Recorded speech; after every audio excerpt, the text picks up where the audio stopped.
다음 문제 보도록 하겠습니다. 다음에 제시된 단상 유도 전동기의 기동 방법에서 기동 토크가 가장 큰 것과 가장 작은 것을 바르게 나타낸 것은? 해서 이렇게 보기가 주어진 문제가 있었습니다. 실제 우리가 공부를 하면서 이 단상 유도 전동기에 있어서 기동 토크가 큰 기동 방법의 순서 보통 이렇게 갖고 가죠.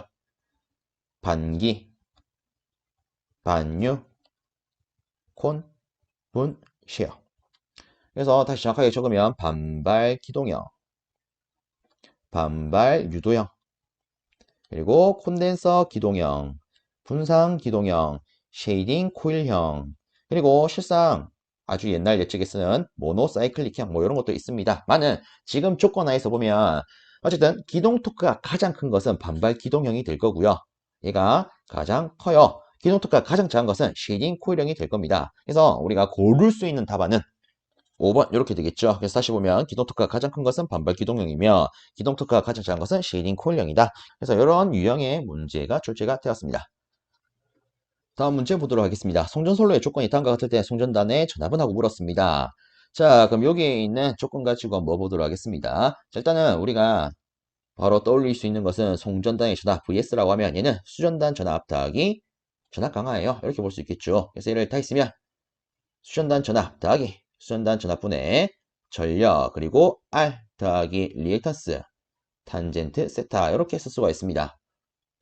자, 그래서 일단 여기에 제시된 이 수전단 전압은 12kV이기 때문에 이렇게만 일단 쓰도록 하겠습니다. 그 다음에 다시 12kV 분의 공급 전력이 720kV래요. 그리고 주어진 저항 5옴 그리고 더하기 리액턴스가 15입니다. 그리고 탄젠트 세타는 실질적으로 코사인 분의 사인이기 때문에 역률 지금 80%로 제시가 되어 있습니다. 그래서 역률 즉 코사인 자리에 0.8 넣으면 사인은 0.6이 되겠죠.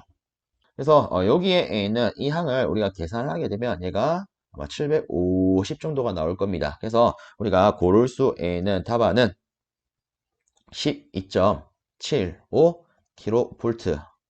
그래서 이런 유형의 문제가 나왔습니다. 실상 이 수치값은 제가 정확하게 기억이 안 나서 이게 맞는지는 잘 모르겠는데 어쨌든 이런 형태로 계산할 수 있는 문제가 출제가 되었습니다. 이어서 다음 문제입니다. 단상 변압기가 다음과 같은 조건을 가질 때 단상 변압기의 전압 변동률은 하고 물었습니다. 일단 여기에 있는 것처럼 이 조건이 주어졌었고요. 그리고 좀 더 정확하게는 이 역률이 지상이라는 언급이 있었던 걸로 기억을 합니다. 그래서 이 경우에는 우리가 이 전압 변동률을 이렇게 쓸 수 있겠죠. P 코사인 세타 플러스 Q 사인 세타. 자, 그럼 여기다가 주어진 거 그대로 쓰겠습니다. 퍼센트 저항 강화가 4.5 그리고 역률이 80이니까 0.8 더하기 퍼센트 리액턴스 강화가 8.5 그러면 이때 무효율은 역률이 80%니까 얘는 60%가 돼서 0.6이 될 거예요. 그래서 요거를 대입을 하니까 답은 8.7% 정도가 되더라. 그래서 이렇게 고를 수 있는 문제가 출제가 되었습니다. 다음 문제 보겠습니다. 자기의 방향으로 균일하게 좌화된 원통 도체가 있답니다. 원통 도체 조건이 다음과 같을 때 원통 도체 양단에 나타나는 자의 크기는 하고 물었습니다. 자, 이런 조건이 있습니다. 특히나 마지막에 자화의 세기가 주어져 있기 때문에 이 문제 같은 경우에는 자화의 세기에 대한 정의 가지고 풀 수 있겠습니다. 그래서 실질적으로 이 자화의 세기에 대한 정의가 단위 최적당 쌍극자 모멘트 아닙니까? 그래서 이걸 다 있으면 최적당 쌍극자 모멘트, 즉 자하 곱하기 자하 간의 간격 이렇게 놓을 수가 있을 거고요. 그리고 실제 원통 도체가 주어졌기 때문에 우리는 이렇게 생각할 수 있을 겁니다. 이렇게 원통 도체가 있고 예를 들어 양단에 플러스 m, 마이너스 m이 있다. 그럼 이때 길이가 l일 것이고 반지름은 a가 될 겁니다. 그럼 여기서 이 원통 도체의 최적은 이 원통의 단면에다가 이 길이를 곱한 거기 때문에 우리가 이렇게 볼 수 있겠죠. 원의 단면은 파이 곱하기 반지름 제곱, 즉 반지름 a라 했기 때문에 파이 a 제곱, 그리고 길이 l 이렇게 될 거예요. 그럼 여기다가 우리가 대입을 하게 되면 우리가 쓸 수 있는 수식은 파이 a 제곱 l분의 m l이 됩니다. 어쨌든 얘 둘이 약분돼서 이런 관계식으로 나타낼 수 있을 거예요. 그래서 우리가 실질적으로 이 문제를 계산할 때 쓸 수 있는 수식은 이렇게 되겠습니다. 여기다가 주어진 조건을 그대로 대입을 하면 이렇게 되겠죠. 일단 반지름이 5cm래요. 그러면 5 곱하기 10의 마이너스 2승 해서 미터 단위로 바꿔줍니다. 그 다음으로 자화의 세기 480명. 그래서 요거를 계산하면 되는데 일단 지문에 보기를 보니까 파이가 그대로 있습니다. 그래서 나머지만 계산을 하면 얘가 1.2가 나와서 최종적으로는 1.2파이 요 놈을 고를 수 있는 문제가 되겠습니다. 다음 문제입니다. 다음 보기에 라플라스 함수 중에서 동일한 성격끼리 묶인 것은 하고 물었습니다. 일단 보면 단위 충격함수, 단위 계산함수, 단위 경사함수, 단위 중량함수라고 되어 있는데 자, 여기서 요거를 조금 체크하도록 하겠습니다. 단위 충격함수. 실제 얘를 우리가 다르게는 이렇게 부릅니다. 단위 임펄스 함수요. 그리고 실제 요 놈을 다르게는 우리가 중량함수라고 부릅니다. 그래서 이번 문제 같은 경우에는 결국 A와 T가 같은 놈을 의미하기 때문에 답은 이렇게 고를 수 있는 문제가 되겠습니다. 다음 문제입니다. 전달함수가 다음과 같이 나타나는 계통에서 정상 위치 편차는 하고 물었습니다. 자, 일단은 우리가 어떤 편차값, 즉 오차값을 계산할 때는 이렇게 볼 수가 있죠.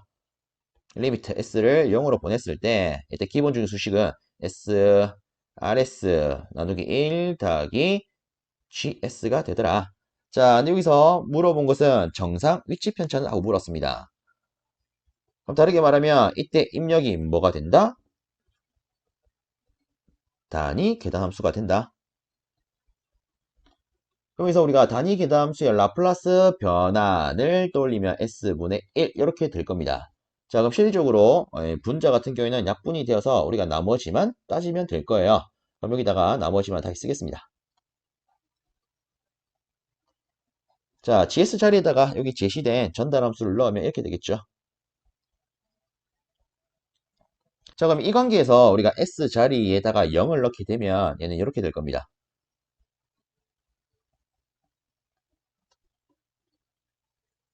자, 그럼 여기서 이 친구가 곧 마이너스 3이기 때문에 우리가 수식을 정리하면 마이너스 2분의 1 이렇게 답을 고를 수 있는 문제가 되겠습니다. 다음 문제입니다. 다음 중 비정연파의 구성요소를 고르면 하고 물었습니다. 자, 일단은 우리가 알고 있는 비정연파의 구성요소는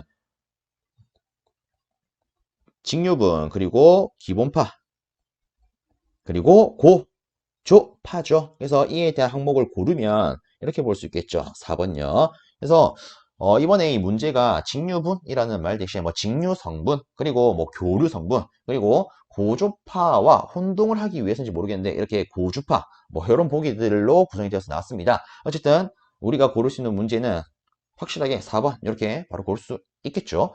자, 이렇게 체크하고 넘어갑니다. 다음 문제입니다. 어떤 회로의 조건이 다음과 같을 때 이 회로의 순식값은 하고 물었습니다. 일단 보면 교류 전압, 그리고 주파수, 3도 뒤짐 이상 이렇게 주어졌었습니다. 자, 일단은 우리가 익히 알고 있는 그냥 교류 전압은 싹 다 무슨 값? 실효 값이 됩니다. 그럼 여기서 어쨌든 순식값을 물었기 때문에 자, 저는 일단 순식값의 기본 꼬라지부터 또 올려보도록 하겠습니다. 어쨌든 전압이 제시가 되어 있고 보기에도 뭐 전압 함수로 표현이 되어 있기 때문에 이렇게 놓을게요. 전압에 있어서 순식값의 그 기본적인 꼬라지는 일단 이 전압에 있어서 무슨 값이 필요하다? 최대값이 필요하다. 그리고 뒤에 쌓인 오메가 t 플러스 마이너스 세타가 되더라.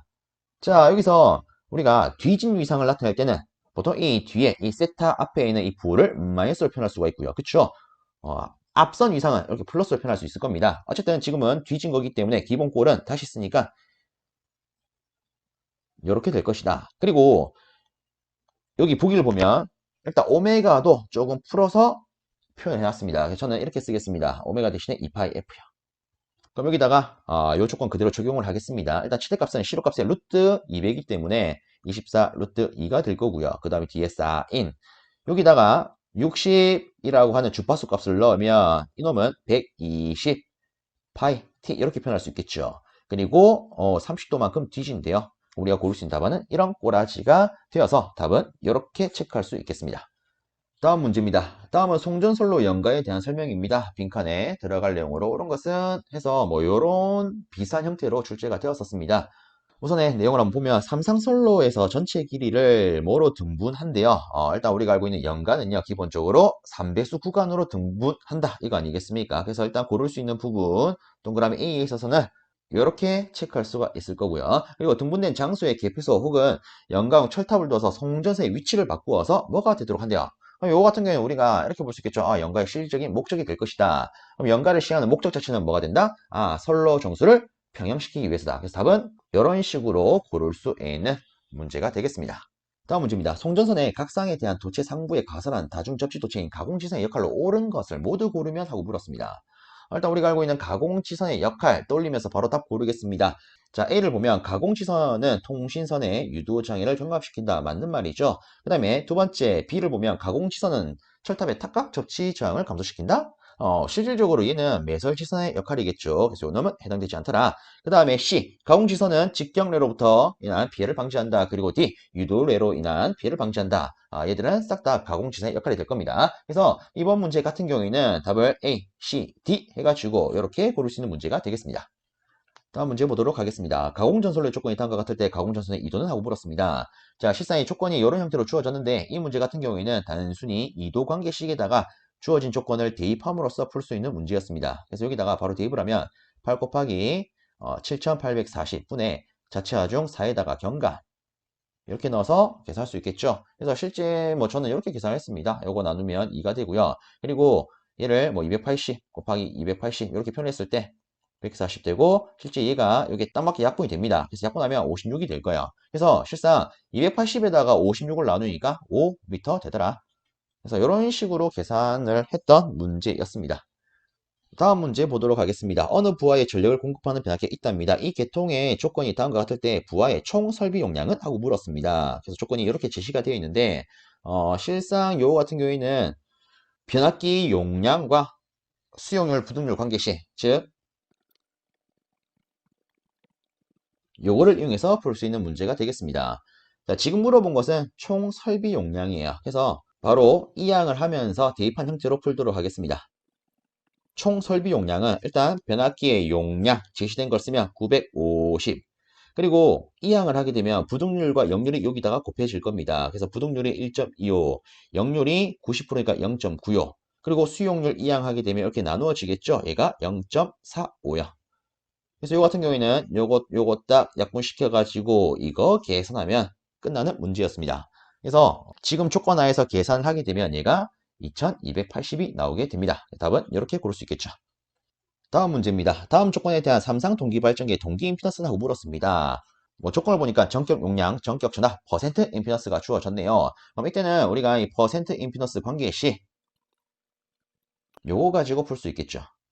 자, 특히나 우리가 이 식을 쓸 때는 이놈의 단위가 킬로 볼트 암페어가 되고 이놈의 단위가 킬로 볼트가 된다라는 거 좀 체크해 놔야겠죠. 자, 어쨌든 이걸 가지고 우리가 임피던스에 관한 수식으로 바로 바꾸게 되면 10V 제곱 곱하기 퍼센트 임피던스 나누기 P가 됩니다. 그럼 여기다가 바로 대입하겠습니다. 10 곱하기 주어진 전압이 25예요. 그 다음에 퍼센트 임피던스가 83입니다. 그 다음으로 전격 용량이 42메가인데 어쨌든 우리가 이 수식을 쓸 때는 얘가 킬로 볼트 암페어 단위를 갖는 값이어야 하기 때문에 여기다가는 42 곱하기 10에 3승 이렇게 대입할 수 있겠습니다. 그래서 이렇게 봤을 때 이거 바로 2로 나누어집니다. 그러면 실상 이 수식 정리는 크게 어렵지 않을 거예요. 그래서 요거를 정리를 해서 계산하게 되면 실상 12.5 정도 나와가지고 이렇게 고를 수 있는 문제가 되겠습니다. 다음 문제입니다. 다음과 같이 R1, R2, C 요 놈들로 구성된 회로에서 전달함수는 하고 물었습니다. 그리고 뭐 입력은 E1, 출력은 E2, 그리고 C의 초기 전환은 0이다. 이렇게 되어 있습니다. 일단은 제 기억으로는 뭐 얘가 처음에 EI, 뭐 E, out 뭐 이런 식으로 줬던 것 같은데 어쨌든 지금은 그냥 이렇게 보도록 하겠습니다. 자, 솔직히 요 같은 경우에는 좀 간단히 풀 수 있다 했죠. 자, 일단 전달함수 GS라고 하면 얘는요. 어쨌든 입력분의 출력이요. 근데 우리가 이렇게 구성된 회로 같은 경우에는 단순히 이렇게 볼 수 있습니다. 입력에 대한 저항성 부분에 출력에 대한 저항성 분.